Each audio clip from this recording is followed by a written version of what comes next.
Welcome back to Conversations from the Heart. Today we're joined by a very special guest. This is George Strickland here in Texas from IMAS. Master Strickland, how are you doing, sir? I'm doing great today. How are you guys? We're doing great. Master Strickland, this is Daniel. He's one of our students here, and myself, I'm Master Olds. This is our first meeting, but it's an honor to meet you. I have heard of you through an acquaintance of mine, Master Peter Sorcy, up there in Wisconsin, where I used to live, and actually his nephew was my student at one time back in the day. So that's a kind of our connective tissue. But how do you know Master Sorcy? I met Master Sorthy probably, I guess it was back in 2012, 2013, actually through a phone call. Okay. He was out in Las Vegas at one of the super shows, and a colleague of mine got his business card and said, "Hey, Mr. Strickland, you need to call this guy. He'd be a good fit for what we're doing." Although he's all the way up in Milwaukee, and they were absolutely correct. We've formed a great friendship. I've done a lot of training with Pete. He's a wonderful guy. That's awesome. Well, he said many good things about you as well, and so that's why I wanted to reach out and meet you. I know it's not in person, but as close as I could get. And I wanted to first start out just hearing about your training history. It sounds like IMAS has a lot of similar philosophy to our school and what we're trying to do here. So you must have had a similar kind of background to myself. So how did you get started in the martial arts, and where are you at today? I was about 15 years old. I'm from Mobile, Alabama originally, and I started my training in 1979. Uh, about 15 years old, going on 16. It was at the Family Fitness Training Center. My instructor there was a Taekwondo instructor, strictly Taekwondo. It was in the ATA, the American Taekwondo Association, and that was the beginning of my journey into martial arts. I got my black belt in '82, and by 1984, after having become a certified instructor with my instructor in the organization we were in, it was called the United States Taekwondo Alliance at that time. Now they're called Tiger Rock. They're a big franchise. Um, I opened a small club in Tillman's Corner, and I ran a club there for about 4 years. And after running the club and realizing that this is probably the direction I want to go, I wasn't college material. So I thought, you know what, my instructor's doing the right thing. When you start testing or promoting 50 students in a club, you were like, you know what, I think I could do this for a living, full time. Mhm. And I packed everything I owned, took out a small business loan, and moved to Charlotte, North Carolina in 1988 and opened a Wow. full time school. Yeah. So you've been at this a while. Yeah, in '88, I moved to Charlotte, opened my first martial arts school. It was called Taekwondo Plus. By then, everybody in the USTA was rebranding to Taekwondo Plus, and I ran the school there for 10 years.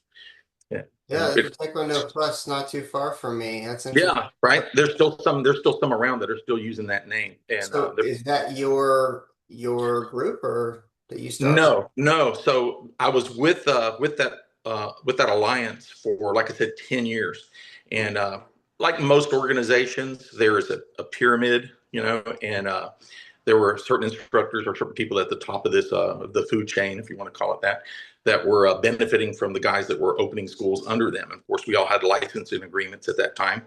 Mm-hmm. So, we all signed licensing agreements to do what these guys told us to do, to follow their curriculum. It was almost like a franchise, even though it wasn't quite a franchise. Sure. And we were all following that structure. I had several of my friends that actually moved up into the Virginia and North Carolina area, Kentucky, Tennessee, and we formed a really nice network of schools that were part of this alliance. And over time, we realized that financially being in this alliance was probably not to our best benefit. I looked at it and said, these guys are taking food out of my mouth. So it came a time that we were like, maybe we need to part ways. We pretty much fulfilled our agreements and then left the organization in 1993. So 10 years in, we we quit the organization, and we formed an organization called Taekwondo America, which is still out there. It's not as big as it was. So I was instrumental in forming that organization. I actually came up with the name Taekwondo America, the patches and everything else. We started that alliance, and I left them in 2011, and we formed Taekwondo United. And again, it was all politics. People vying for positions. We're all Type A personalities in this business, and it just got to the point where I realized that there were smaller schools that weren't benefiting from and were being taken advantage of by the bigger schools. And I found that Taekwondo America had become the United States Taekwondo Alliance all over again. And I left. We started an organization called Taekwondo United, and then we realized that Taekwondo United is starting to follow in the footsteps of Taekwondo America. It's cyclical. We're doing the same thing over and over again. And about the time that I met Pete Sorcy in 2013, we realized there's more than just Taekwondo. There are so many other martial arts out there. There's so many other different styles and systems. Why can't we form a tournament circuit, or be an organization that's open to everybody, and let any type of school that wants to be a part of what we're doing, come into our group without any cost per se, that would allow them to participate in our events and do stuff with us, because we have a great tournament circuit. We have got a lot of people that know what they're doing because they know the business. We've been doing it for a long time, and that's what we started. And Pete, was an independent school, and he really liked what we were doing and the direction we we're going. And that's when we formed IMAS. I think we formed IMAS about 2 years ago. So we basically converted Taekwondo United to innovative martial arts systems, and we started including all of these different styles of martial arts in our programs. That is quite the story. Now, I want to get into IMAS here in a second, but before we go on, so you started in Taekwondo, but it sounds like you've trained a lot of other disciplines as well. What are some of these other styles that you've collected over the years? So when I was in Charlotte, as a young man, because I was 24 when I opened my first school. I was 24 years old, having packed everything I owned and moved to Mobile moved from Mobile to Charlotte in a U-Haul, uh, doing just Taekwondo. I started looking at other avenues, other things that I wanted to pursue. But the organizations that we were in, like I said, the USTA was very controlling. They didn't want you deviating outside of what these guys were doing. Uh, but I was lucky enough to attend a couple of seminars with Bill Wallace and Joe Lewis, and even had those guys come to my school at that time. Mm. It took a lot of heat from it, from having those guys come to my school from the organization that I was in. But at that time, I was like, you know what? These guys are doing things that are very similar to Taekwondo, but it was kickboxing, and it had different philosophies and different approaches. And I really liked what they were doing. Then I met a gentleman named Erwin Carmichael, and he had sponsored a Filipino master over to Charlotte. His name was Bobby Taboada. You guys have probably heard of him. He's a Balintawak instructor, and I had my first, first look at Filipino martial arts, and I was like, wow. But at the time that I started maybe wanting to do that, all of this organizational stuff happened, and I ended up having to get out of the USTA, and we took a different direction. So I never got to delve into the Filipino martial arts the way I wanted to, not until I met Pete again. And then when I met Pete in 2013, this is after having quit the Taekwondo America, I realized I've got to do something fresh, and then my first deep dive into those martial arts really changed my program, changed my whole mindset. Um, my program is still Taekwondo, but we actually teach a blend of 5 martial arts. Having met Pete and his instructor, Jason Ane, and working with those guys and training with them, I realized, yeah, there's a lot going on here. The best thing that happened to me was meeting a gentleman by the name of Harley Elmore, Tuan Harley Elmore, and he's in Wichita Falls. I actually went to a Guru Dan seminar. Guru Dan was out of California, and he didn't make the flight in for the seminar. Typical Dallas weather, the flight was canceled, and Tuan Harley stepped up and basically said, I'll teach the class for any of you guys who want to stay. Full refund to everybody. So we stayed, not knowing what we were getting into, and that was my first sighting or seeing of Mafalindo Silat and Sayak Kali, which is a blade art, and I was like, wow. Harley Elmore in Wichita Falls offers a affiliate program, which is basically students that are outside of his own school. You guys could attend it. He does it once a month. We drive up once a month there and train from like 10 in the morning till 5 in the afternoon. and deep dives into whatever the curriculum is. And basically, you would become a student of his program, but you're outside of his program. So here I was, at the time, an eighth grade master black belt in Taekwondo, and now all of a sudden I'm a white belt at Warriors Way International. So I was like, wow, this is kind of humbling, but I realized there were stuff that these guys were doing that I had never seen before. I'd seen it on TV. I'd seen Bruce Lee movies, right? I'd seen Jun Fan Kung Fu or JKD, but I'd never done it. Not like these guys were doing. I thought I knew some stuff, but no. And that's where I'm at now. So we're in my program. We do Jun Fan, we do Muay Thai, we do Kali, or Eskrima, single stick, double stick, and we delve into PSYOP with a training group that we have, and it's been great. So that's where I'm at now. Yeah, no, that's quite an impressive resume, and those are exciting disciplines to dive into. So tell us a little bit about, I mean, we've kind of been skirting around it, but tell us about IMAS and your tournament that's coming up, the Texas Showdown, I believe is what it's called. Yes, sir. So what we have is we're basically a tournament circuit type organization. We don't even like to say organization because we don't want to drive people away. We don't want people to think that you're joining an organization. You're really not. You're joining or you're becoming part of a network of schools, and being allowed to participate. Invited into. We want to be all inclusive. We're an all inclusive group, but we invite the people into our group that have the same kind of mindset or the same kind of ideals, follow a certain tenets that we all do in Taekwondo and martial arts. And we allow these individuals to come and participate in our tournaments. And we do three a year. We do two national tournaments. One is held in Orlando every September. It's at the Walt Disney's Wind and Spring Resort, so it's on Disney property. That's nice. Yep, we do one in March. It's in New Orleans. So who doesn't want to go to New Orleans? Great place. And then we have this one here in November. It's the Texas Showdown. It's more of a regional tournament. It's smaller. So the other two are big national tournaments. And I should say that we do a Worlds tournament. We call it the Worlds, and it's held here in Dallas as well, downtown at the Hyatt Regency Hotel. And we do top 10 for that. So that's held in the end of June, 1st of July. So we do four big tournaments a year that I attend. The two biggest ones for me and my group, for my students, obviously, are the two held here in Dallas. So yeah, anybody that's interested in IMAS or interested in participating in tournaments, if you're in that open tournament circuit and you're like, I'd like to get out of this open tournament circuit and maybe participate in something that has, I like to say, a lot more structure, because I don't do open tournaments anymore. I've been to them and I've watched them, and I'm like, God, man, some of these schools are just so old school. They're just the registration process, the way everything is laid out in our program.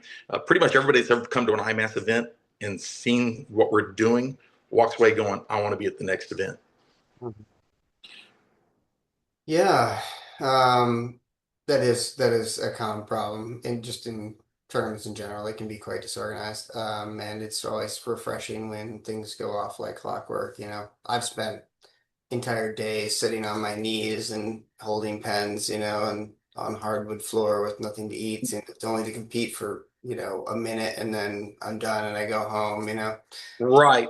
So for instance, the IMAS registration process, the school owners, obviously students register with the school owner. The school owner then submits all the registrations in advance to us at IMAS. And then all of that's compiled. The school owner will get the list of competitors, the times that they're competing, the ring that they're competing in. Usually the Wednesday or Thursday before the actual event. The actual events are usually 2 days for the nationals and the worlds. Now, the one that we have in November will be just on a Saturday morning, and you'll have in the ring for the main event free sparring, form, and flag sparring. So there's opportunity for students to win 3 different medals in 3 different categories. And then we do weapons competition. We do tag team sparring competition, it's a hoot. It's a lot of fun to watch. And then we do padded stick sparring, which is we've got, again, having met Mr. Sorky and Tuan Harley. So we're like, we're going to add a Eskrima to this as well. So it opened up opportunity for students to participate in skill sets that maybe they didn't do. We have guys that come to tournaments that maybe don't do forms.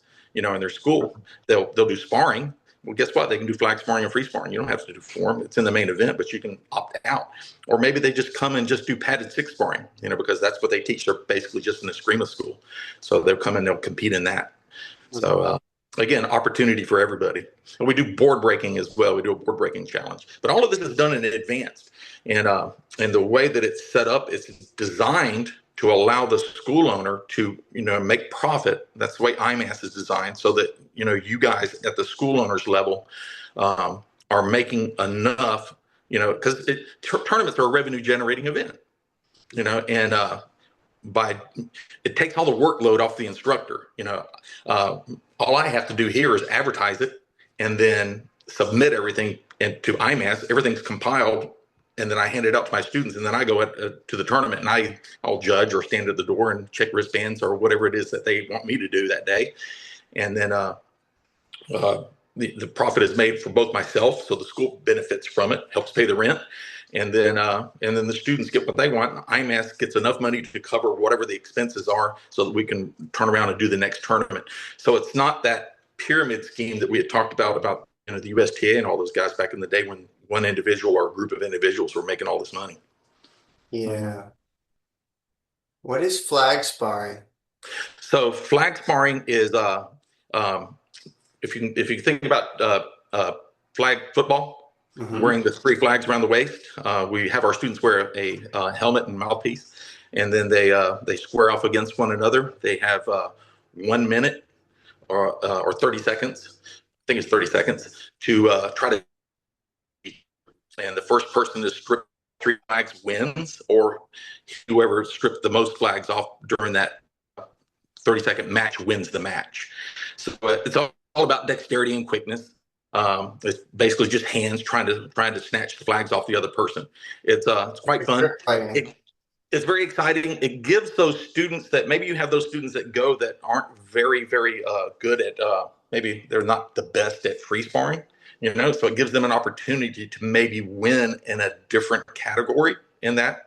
Uh-huh. So it opens opportunities for those individuals, so that you have that student. It's like, every time I go to a tournament, I get beat in free sparring. Well, now you have something else that you might be really good at. Um, Yeah, yeah. So where are the flags located?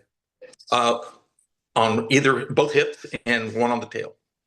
And Mm. yep, we put them on the students, click them on, and then square up, face your partner, bow, and ready, flag spar, go.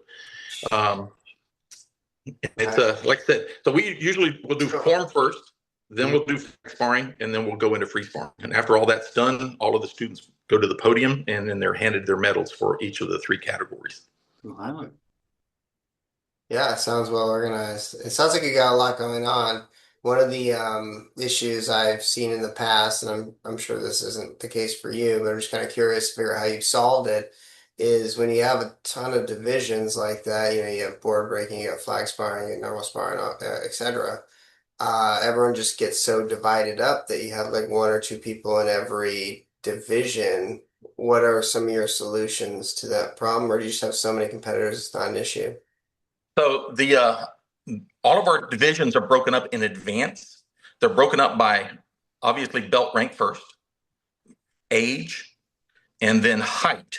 So all of our students are broken up by that. So once we get, and that's all compiled into a computer so we can look at it.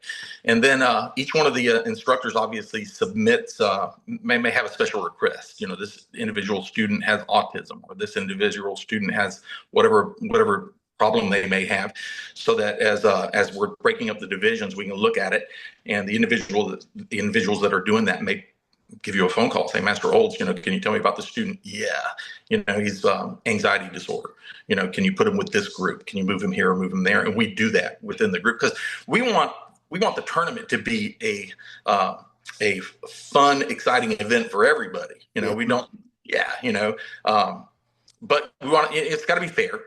So by doing it by height, age, and belt color, you do it that way. You don't, and it's all predetermined. This is all pre-broken down in advance. And if you get there and you look at something and go, wow, that's not going to work, then, we'll move the student as quickly as we can if we have to, within that. But normally, you don't have any problems. Everything's already pre-done.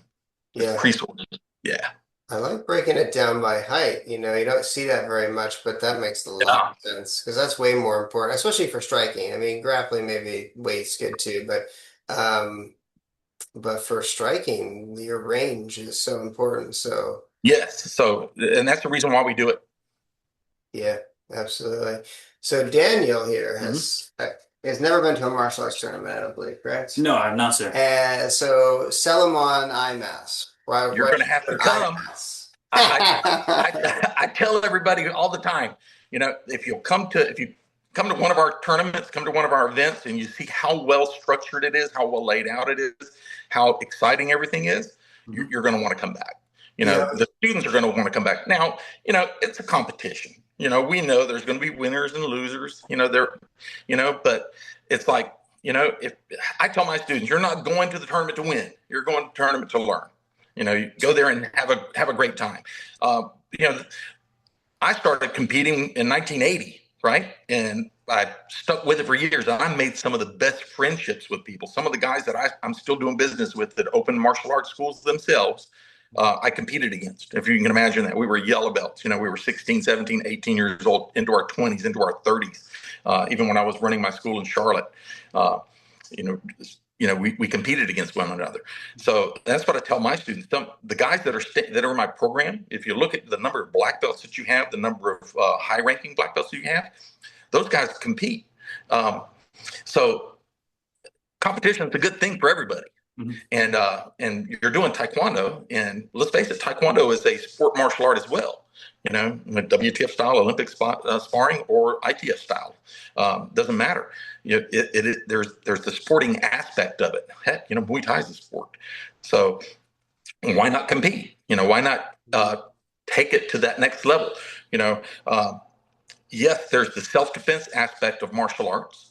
So there's the martial science, as Guru Dan likes to call it, is the real self-defense applications. And then you've got the martial discipline, which comes with what we teach, and then you've got the martial sport, right? So that's the sporting aspect of it. So I think that offering all of that within the program Hmm. is super important.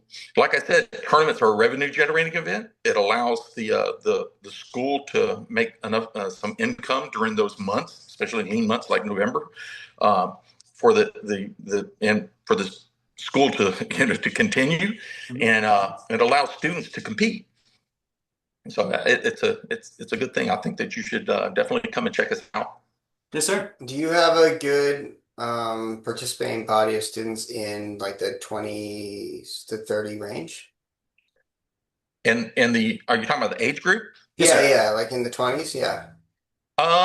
Most of mine are kids. Most of the ones that go are kids. Now I do have my adult program. The students that are in my adult program will go and compete. Um, uh, I would say that the teenagers, Mhm. in the early 20s, yeah, they'll compete in these tournaments. So Yes, sir. I have a pretty good group of individual students that will go to that. Yeah. I feel like But that's one thing that I've kind of realized as I've been going along my martial arts journey is that I have not even been doing martial arts for an entire year. I would say, I think in 2 days I have been doing martial arts for a year. So there's a little bit of a kind of hesitancy where I don't feel like I haven't been doing this as long or anything like that. So being able to join in on a competition group does feel pretty daunting. But I mean, how you've been explaining it with all the different martial arts and everything coming in. if I can cut in here to support Master Strickland, I think this is the time to compete Mhm. because there's something I call the black belt complex. I don't know if you've seen this, sir, but if you wait too long to compete, your ego gets so big that then you become afraid to compete because you don't want to lose. And so it's Right. to go out there when you don't have anything to lose. And if you go out there as a green belt and you get, kicked around, who cares? Mhm. It's Sure. you're It, learning your process as you're going up. it builds humility, correct? And again, that's what I tell the students is like, hey, don't go to win. If you Yes, sir. win, I'm going to give you a high five. If you lose, I'm going to give you a high five. I'm going to say, what did you learn from losing? What went wrong? Let's take a look at it and let's see if we can improve upon that next time. Um, it's all about humility. Like I remember I told you guys, here I am, master taekwondo instructor. I was like, oh yeah, I run really successful school. And then all of a sudden I started doing Filipino martial arts. Well, here's your white belt, George. And I'm like, oh my God, humility. I could have walked away from that. Matter of fact, the guys at Warriors Way were like, you're back? And I'm like, well, yeah. And then Tuan Harley actually asked me one time, why are you here? And I'm like, should I be someplace else? Because they've had Taekwondo guys come in and black belts from other systems, and they didn't continue in the program because of the pure lack of humility. So yeah, tournaments will build that even in a black belt. The earlier you start, the better, because you understand how the tournament circuits work. You understand how the rings work. You get a feel for it. You know what to do. First couple of times I went to tournament, I got beat. I tell people all the time, I got beat when I was a yellow belt. I got beat when I was a green belt. I got beat when I was a blue belt. I didn't probably win my first tournament until I was a red belt. And that was, whoa, yeah, I did it. I broke the mold. And then there were times I went and got crushed in a tournament, black belt level. And there's other times I went and, first place champion. So I have good days and bad days. But at the end of the time, it was, I always look back at these things and go, how much fun was it? Well, Meeting friends, seeing friends and being a part of that. yeah. Yes, sir. There's definitely some things you can only learn out of tournament too. Like I remember the first time I competed, I went out there kind of expecting to spar like I did at the dojo, and I got out there and people were sparring for blood. They wanted to win, and it was a very different experience. And it wasn't necessarily bad. Like the intensity at a tournament is much higher than when you're training at the school, and that's an important thing to kind of push you out of your comfort zone and take your techniques to the next level. Yes. So the intensity, it can skyrocket at times. You watch some of the black belts and especially some of these teenage and young adults, like you were talking, the 20 somethings. It's like, golly, man, were we that intense back in the 20, when we were 20? Yeah. But they're very controlled, and you realize that when you're watching these guys spar, because of the friendships that they've made over time, because they'll see each other again and again in a tournament. Oh, it's me and you again, and they no matter how intense they are and how hard they go at each other, by the end of that match, win or lose, man, they're embracing one another, high-fiving one another, and they're like, yeah, that was freaking great. And guys like me, I'm 62. I'll be 63 this year, coming this month, actually, 63 on the 25th. I see these guys and I go, holy cow, man, I didn't move that good, back then. But yeah, intensity is a good thing, right? Yeah, Yes, sir. absolutely. That's one thing that I heard you mention this earlier about your adult program, and I'm quite curious about that. Just because, I mean, as myself, I've only gotten into martial arts whenever I was 21. So I want to see, like, do you get a lot of students that are around like the early 20s, late teens that are getting into martial arts for the first time? Yeah. So my team program has always been pretty solid at the school. Adult program, I had a pretty solid adult program from 2001 to 2009, and then it kind of nosedived a little. And then, of course, COVID hit, and that kind of really crushed a lot of what we're doing. You'll find that most adults don't like wearing uniforms. They don't like doing forms. That's where these other martial arts have really played a key factor in what we're doing. Teenagers like doing forms and they like doing free sparring, and because they like those things and because they're so good at what they're doing, the tournaments are a big plus because they're able to showcase that at those events. Adults. I do have adults that are over 30 that will go and compete in tournaments, and I think it's more or less them wanting to do what they never did when they were in their 20s, never did when they were kids. Maybe they delved into martial arts at one time or another, and now they're like, I'm going to go and compete. But for the most part, like in my program, when the teenagers are off free sparring, I'll pull my adults that are over 30 something and we'll work on something, work on C-Lot or some Kali drills, because I'm like, you don't need to be kicking like those guys. You don't need to be flying through the air like those guys. Yeah, yeah. It's definitely so one of the things this might be getting us into a broader conversation, and I'm not sure how much time you have, so you can tell me if you need to wrap it up. But um, there's kind of like a traditional martial arts space, and there's more of like the MMA space. And with our school, we're sort of splitting the difference. We're trying to be in between those two worlds, which I think they kind of need each other, to be honest with you. Yeah. I first started traditional martial arts when I was 5. I've done that my whole life. I started in Taekwondo, and I've branched out and done a lot of other traditional martial arts. But also when I was 15, I started getting into mixed martial arts, and I've, trained under some of the top names in the industry like Duke Rufus. But the the MMA culture, though the MMA community, though it's made some incredible strides in technical development, and we've learned kind of, what works and doesn't work, and what is an athletic move, and these kind of things. They've really thrown the baby out with the bathwater, in my opinion, when it comes to respect and discipline, and those things are some of the biggest. Those leadership life skills, I think, are the biggest takeaways because you're gonna need to defend yourself once or twice in your life if you get unlucky, but you will use those leadership skills every single day. And it's actually those skills, parents come to me and they say, my kid's being picked on in school. And I say, uh, you know, don't worry, we're going to teach him how to defend himself. We're also going to teach him how to be confident, and we're going to help him develop the social skills to put him into a better position at school so that he's not being picked on, he's actually leading uh, his friends forward. And I think it's sometimes hard for parents. They don't realize this. They just think if their kid is tough and mean, that no one will mess with them. But that's actually not going to solve the problem. If you No. start a fight with it when it's not warranted, and it's almost never seen as warranted from an outside perspective, you're just going to look like a monster. And so it's actually the most important thing to help your kid not get picked on is for him to develop interpersonal skills. And when they get pushed off the bandwagon early on and they start getting picked on, they don't have any friends to connect with to develop those skills. And so a big part of what we do at our school is helping those students connect and develop those social skills and those friendships. And that's the kind of nuance that only traditional martial arts has really embraced. Most of the MMA spaces I trained in Brazilian Jiu-Jitsu for a very long time, and I've trained at these MMA fight gyms.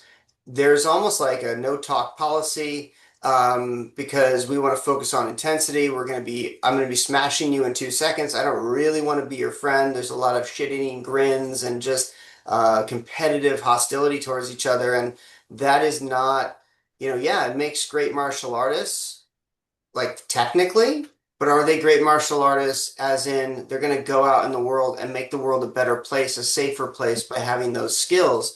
I don't know. And that's why my mission with my school is to kind of split the difference, bring these two worlds together.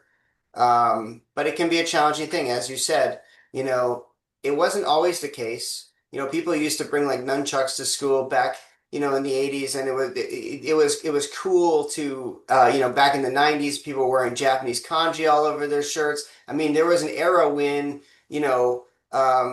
karate and traditional martial arts were cool. But these days, people think the, rash guards and fight shorts and this kind of culture is where it's at. And that makes me even more concerned and more driven to bring these two worlds together because only in their harmony can we really do something worth doing. I don't want to just make more wolves. I want to make sheepdogs. I know I'm kind of going on a spiel here, but reading No, I your agree with you website, I think 100%.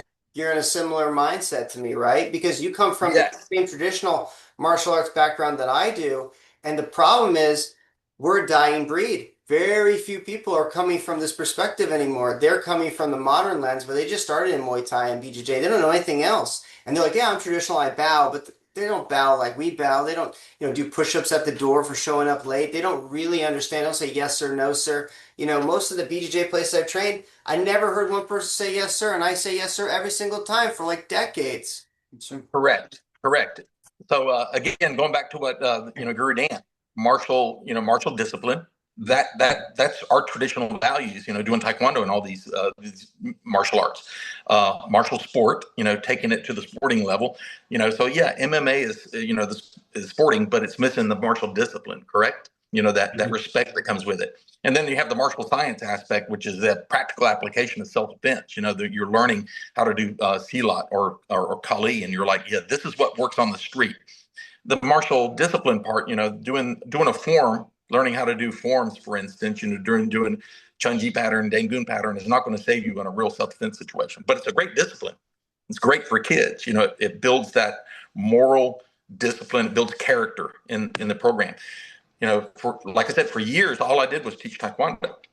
And then having been introduced to Filipino martial arts, I put those into the program, and it took me a while to, through experimentation in my own class. Do I have a separate class, which I tried, just a Screama class. Well, that worked for a while, and then it got to the point to where there's so much to teach. There's so many disciplines. There's so many different systems and styles, and so many different drills and skills that can be taught. That I had to start doing layering things in curriculum through cycles. Each belt promotion cycle, we're going to work on just this skill set from each one of these disciplines. The problem with the UFC MMA is that, and I don't even call my school a mixed martial arts. I don't even like using the term because it does have that that bad or misunderstanding. Most people go, "No, I don't make it doing that," and it's like, no, it's not like that. We just say it's a unique blend of 5 martial arts. That's what I post on my website. Because they are unique and they are great disciplines. Again, that all comes down to the instructor too, and the individuals. Like, you're the type of individual that that demands that type of respect. I am too. The student comes in, it's like, yes, sir. And if I tell my students to do something, they don't answer, I'm like, yes, sir. Because we want them to understand that. And it's like, would you do that? Do you do that at home? Do you do that with your parents? No, this is a school of discipline when you walk into the floor, and even within the Filipino culture, I've realized that there's mutual respect. The way that these guys, salute one another. I'm like, yeah, this is what I want. That's one of the reasons why I probably stuck with it, is because of that camaraderie and that mutual respect. I think a lot of it has to do with the individual schools and who's in it. Like you said, those guys that come into the thing with a shit-eating grin on. That's like, it's maybe not the right place for me. It's not what I want, or definitely not what I want for my students. Yes, sir. Yeah. Yeah. I mean, it's a big difference between like the military and like a mob or something. That discipline really makes the warrior something more than just a bag of aggression. And Right. it's really important, because when you learn how to defend yourself, when you fight I don't even like to use the word fight, but like when you basically spar and wrestle with people every single day, when you get in a confrontation with somebody and you're losing it verbally, you have a tendency to want to handle it physically. It's a natural kind of effect of a lot of physical training. And so it's really important that you also do mental training to help you learn how to control that aggression. And I've seen it happen with even my own personal, like my girlfriend. I remember when we were back in college, she wanted to get into martial arts, following in my footsteps. And she was the most like demure, like quiet, soft-spoken girl, and then she got into martial arts, and immediately she's trying to kick me and punch me and just attack me all the time. And um, the it's so important that if you just take a kid and you just throw him into an aggressive environment, like you just like fight, learn to fight, learn to fight. What happens? I mean, look at fighting dogs, right? Yeah. They can't Right. even be recovered anymore because they were just thrown into the cage again and again Mhm. and again, and that's all they know, and they've become too hard. It's something that I tell my students: one foot in the fire, because we're Rise of Phoenix martial arts and the fire imagery and stuff like that. One foot in the fire, because if you Mhm. put both feet in the fire, you're going to get too dark. You're going to get too hard. You need to be able to jump in the fire and jump out. And when you jump out, there's this really warm, embracing community around you that supports you and lifts you up. Not this harsh pecking order where you feel like if you make a mistake, everyone's gonna, crucify you. Like, but in a lot of those really intense and highly competitive gyms, that is the feeling, and it makes for kind of a toxic community. And that's what we, as a community, really need to get away from, because it's becoming the mainstream, especially in the adult market. Yeah, yeah. I tell people all the time, the pendulum seems to have swung back this way. If you look back in the 1980s and 1990s, it was all like Taekwondo type martial arts were being taught. There's a Taekwondo school pretty much on every corner. It was karate for kids. Karate Kid was huge for us. When I first opened my school, if it wasn't for that, we wouldn't have the kids that were doing martial arts the way they are now. But if you look back then, it was, guys like Chuck Norris and Todd Van Damme. It was all that kicking. Now the pendulum has swung this way, and it's all UFC type fighting with a lot of Filipino type martial arts. You look at movies like, John Wick and Taken, with the Bourne Identity. You look at the martial arts that's being taught. Now, it's great martial art, and you can teach great martial arts. We can, you can, I can. We're doing it. I see it coming from the instructors that I train with, guys like, Harley Elmore and Pete Sorcy. We can teach great martial arts, but these guys also have the same kind of mental respect and discipline that's necessary in their classroom environment and the way that they teach people. They don't have chips on their shoulders. Mm-hmm. I don't have a chip on my shoulder. You guys don't have chips on your shoulders, right? So we can teach martial arts in a proper environment to good people. But we can teach them to be dangerous, right? That goes back to that sheepdog analogy, right? Yeah. I want my students to be dangerous, and how do we teach that? Well, teach them good martial arts, but also make them respectful of people. Yes, sir. I just don't see why those things need to be exclusive, like mutually exclusive. They can be the same. They can be, united, and it should be united. That is very important. Who are the role models back in the blood and guts era of karate? Chuck Norris. Yes. Bruce Lee. Exactly. Who are the role models right now? Conor McGregor. I mean, can you compare these role models for young boys? Mm-mm. I mean, Chuck Norris is like the nicest person I've ever met. This guy is super sweet. He's so sweet that we made up all these jokes about him to like sort of honor him. Mm-hmm. And that's the kind of role models we need to get back to. But it doesn't come from the cage. It comes from the temple. And the temple mindset has been lost in the modern martial arts. And that's why, it's really important for us to keep these things together. That's why I like what you're doing with innovative martial arts, because it's in line with what we're doing with One Way. And it's all about bringing the martial arts together under one roof and having cross-disciplinary respect for each other. Not this, I'm sure back in the day you grew up with the same too. Like, well, we're the karate guys. If we fought the Taekwondo guys, we kill them. And the Taekwondo guys like, we're the Taekwondo guys. We fought the karate guys, we kill them, And now it's like, we're way past that. Let's stop the squabbling. That doesn't help us at all. Every martial art is great. It has something unique to teach you. Have respect for them. And let's come together. Let's come together. Right. And that's, like I said, that's when I talked to Mr. Sorcy, and I was like, so, Master Old says his program, Rising Phoenix, are they a good fit? And he's like, absolutely a good fit, because we don't want those type of people that you were just talking about coming to our events. Like I said, we are an inclusive organization or inclusive tournament circuit, but it's by invitation, and we want people of the same mindset. I want, if one of my students walked into a tournament and you're standing there and he was having trouble tying his belt, I would hope that you would tie his belt. Doesn't matter if he's from my school or your school, because I would do it for yours, and that's what we're looking at. We look at that and go, these are good, upstanding people. They're a great fit for what we're doing.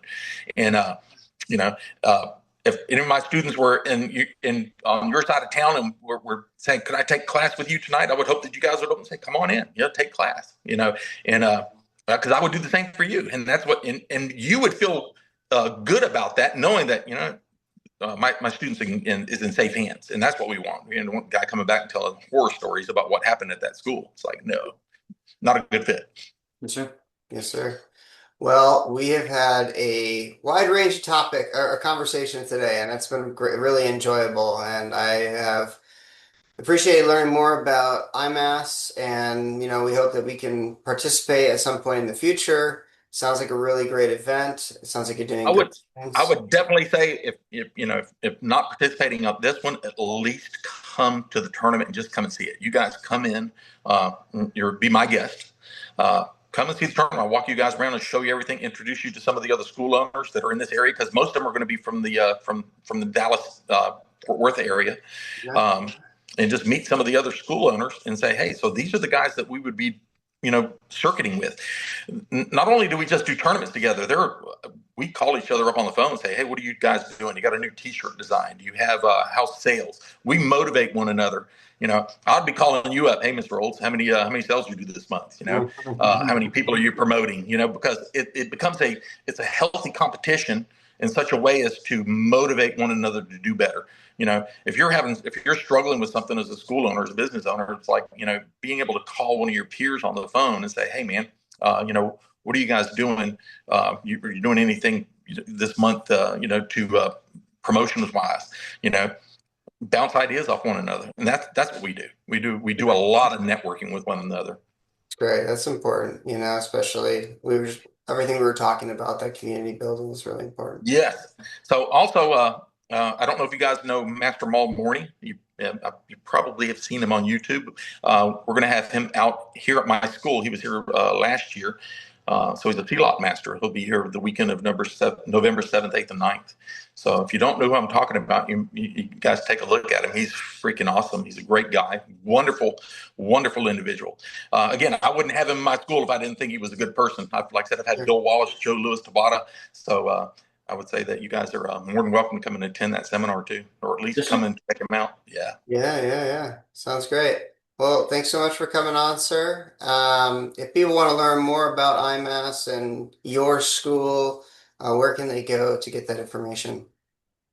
Strickland's Martial Arts. They can call me. They can call my school, Strickland, Strickland's martialarts.com. Look us up on the internet. They can call you, and you can give them my phone number or give them information. So just feel free to reach out. If you're a school owner and you're out there and doing your own thing, and you want to be a part of something that is not going to control and tell you what you can and can't do within your school, within your program, and you want to be able to come to safe, fun tournaments, then reach out to us and we'll talk to you. Sounds great. Well, thank you so much for coming on, sir. We're wishing you the best of luck. Man, I appreciate you guys so much, and I hope to see you guys in November in person. If you enjoyed that podcast, please consider liking and subscribing to our YouTube channel, as well as hitting the notification bell. We offer in-person, group, and private lessons at our facility in Kyle, Texas, as well as virtual lessons anywhere in the world. If you'd like to learn more about our programs, you can find us online at risingphoenixtkd.com.